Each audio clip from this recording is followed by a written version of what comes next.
চ্যাংমারি চা বাগানের জীবন দর্শন কালচারাল ক্লাবের উদ্যোগে 16 দলীয় নকআউট ফুটবল টুর্নামেন্টে চ্যাম্পিয়ন হলো ফালাকাটা ব্লকের তাসাটি চা বাগান এফসি। রবিবার ফাইনাল খেলায় তাসাটি ট্রাইবেকারে 4-2 গোলে ইউপিএস 11 হাটখোলাকে পরাজিত করে টুর্নামেন্টে চ্যাম্পিয়নের শিরোপা দখল করে। চ্যাংমারি উচ্চ বিদ্যালয়ের মাঠে হাড্ডাহাড্ডি লড়াইয়ের নির্ধারিত সময়ে গোল না হওয়ায় খেলা ট্রাইবেকারের মাধ্যমে নিষ্পত্তি হয়।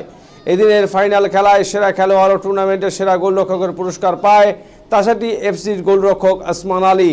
সেরা ডিফেন্ডার হিসেবে নির্বাচিত হন ইউপিএস দলের বিশাল রায়। চ্যাম্পিয়ন দলকে ট্রফি সহ নগদ 1 লক্ষ টাকা ও রানার্স আপ দলকে ট্রফি সহ নগদ 60,000 টাকা পুরস্কার দেওয়া হয়। এদিন ফাইনাল খেলায় উপস্থিত ছিলেন রাজ্যের মন্ত্রী বুলুচিক বরাইক, নাগরাকাটা পঞ্চায়েত সমিতির সভাপতি সঞ্জয় কুজুর, চ্যাংমারি চা বাগানের ম্যানেজার গজেন্দ্র সিসোদিয়া, বিশিষ্ট সমাজসেবী প্রেম ছেত্রী প্রমুখ। এদিন ফাইনাল খেলা দেখতে প্রচুর ফুটবল প্রেমী দর্শকের ভিড় দেখা যায়। चैमारी के सभी दर्शक जलपाईगुड़ी जिला परिषद महोदय श्री गणेश नाव जी,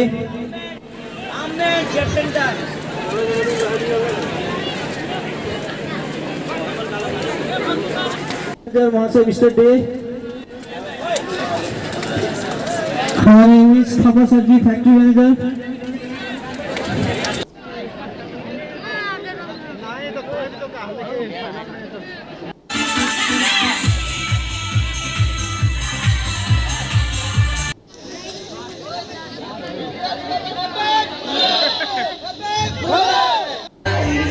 मन मुर्का है